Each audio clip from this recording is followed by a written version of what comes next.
হাওরের রাস্তা দিয়ে যদি মানুষ হেঁটে যেতে নাই তাহলে হঠাৎ করে জিনের আক্রমণ, ভূতের আক্রমণ, ইবলিশ শয়তানের আক্রমণের শিকার হয় তারা। সেরকমই কিছু সংখ্যক মানুষ এখান দিয়ে হেঁটে যাচ্ছিল, দেখেন কিভাবে শয়তান তাদেরকে চর মেরে দেয়, এরপর উল্টিয়ে মাটিতে পড়ার সময় আবার তাদের বুকের মধ্যে লাথি মারে, এর পরবর্তীতে তারা মাটিতে পড়ে দৌড়ে পালায়। সেম একই জায়গা দিয়ে যখন আরেকজন মানুষ হেঁটে যেতে নাই তখন তাকেও কিন্তু শয়তান গালের মধ্যে চর মারে, বুকের মধ্যে লাথি মারে এবং ও মাটির মধ্যে ঘুরিয়ে পড়ে যায়। তার পরবর্তীতে জানের রক্ষার্থে তিনি ওইখান থেকে দৌড়ে পান। সেম একই ভাবে ওই রাস্তা দিয়ে যত মানুষ যায় তত মানুষকেই কিন্তু ভূতের আক্রমণের শিকার হতে হয়। যখনই এরকম একটি ভিডিও সামাজিক যোগাযোগ মাধ্যমে ভাইরাল হয়ে গেল তখন এটা দেখার পর আমার শরীরের লোমগুলো দাঁড়িয়ে যায়। এরকম ভয়ঙ্কর ব্যাপার হাওরের মতো এরকম একটা উত্তেজিত রাস্তার মধ্যে ঘটে যায় সেটা আমরা কেউ জানতাম না। হয়তোবা রাতের বেলা যদি ঘটতো তাহলেও মেনে নিতাম যে হ্যাঁ, মৎস্য কন্যা বা মৎস্য পাঠারা উঠে তাদেরকে এইভাবে আঘাত করে। তবে না, ভর দুপুরের বেলা তাদের সাথে এরকম আচার আচরণ আমরা অনেকটাই অস্বাভাবিক হিসাবে মেনে নিই। আপনারা অনেকেই আছেন ভূত সম্পর্কে কোনো আইডিয়া নেই, আপনারা ভূতকে বিশ্বাস করেন না, তবে এই ভিডিওর দ্বারা আপনারা ভূতকে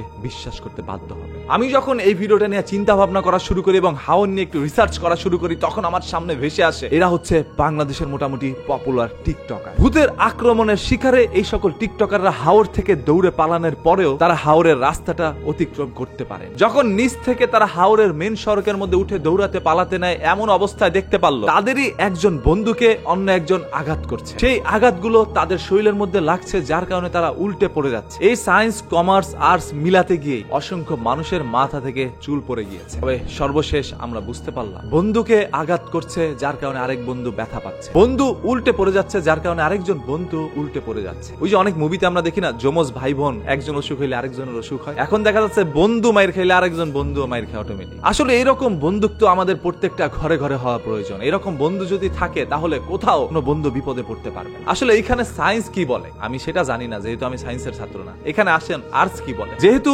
একজন বন্ধুর গালে আঘাত পড়লে আরেকজন বন্ধু উল্টে পড়ে যায়, সেহেতু একজন বন্ধু যখন ভাত খেতে নেয়, আরেকজন বন্ধু যখন টয়লেটে যায় সে হাগু করতে নেয়, তখন সেই হাগুটা আরেকজন বন্ধুর পাতির মধ্যে পড়ে, তখন ভাতের সাথে তার হাগুটা মিশ্রণ করে সেই বন্ধুটা খেয়ে ফেলে। সেরকম ভাবে একজন বন্ধু যখন সহবাস করতে নেয় তখন আরেকজন বন্ধু অটোমেটিক্যালি খাট পাক, বালিশ পাক যেখানেই থাকুক না কেন বা রাস্তার মধ্যে চলমান অবস্থায় থাকলো সে ওইখানে শুয়ে সহবাস করে ফেলে। তবে কার সাথে করে সেটা ভাববার বিষয়, কারণ আর্টসের ছাত্র কখনো সায়েন্স তো আর বুঝবে না। আর টিকটকারের সায়েন্স বোঝার জন্য স্বয়ং সায়েন্স প্রতিষ্ঠাপক যদি এসে পড়ে তারপরে তাদের সায়েন্স মিলাতে পারবে না। মানে বাংলাদেশের মধ্যে এরকম কিছু সংখ্যক কন্টেন্ট আমাদের দেখতে হবে আমরা কখনো চিন্তাও করি নাই। মানে আমাদেরকে বিভ্রান্ত ফেলাই হচ্ছে এই সকল টিকটকারদের কাজ। কখন কি করে, কখন কি বলে ভাই আমরা চিন্তাও করতে পারি না, আমাদের মাথার উপর দিয়ে সবকিছু যায় ভাই। এই যে অ্যালেক্স সবুজ হঠাৎ করে হাওরের মধ্যে উল্টে মুল্টে পড়ে যাচ্ছে, আমি যখন দেখলাম হঠাৎ করে ওর গালের মধ্যে নিজেই মারছে, আমি মনে হচ্ছে এই ছেলেটা মনে পাগল হয়ে গেছে। পরবর্তীতে বুঝলাম না, মনে হয় ভূতের আক্রমণ হয়েছে। তার পরবর্তীতে বুঝলাম না ভাই, ওর বন্ধু তো একইভাবে পড়ে যাচ্ছে। রক্তের ভাই না, রক্তের বন্ধু না, এক মার পেট থেকে জন্মও নেয় নাই। তবে কি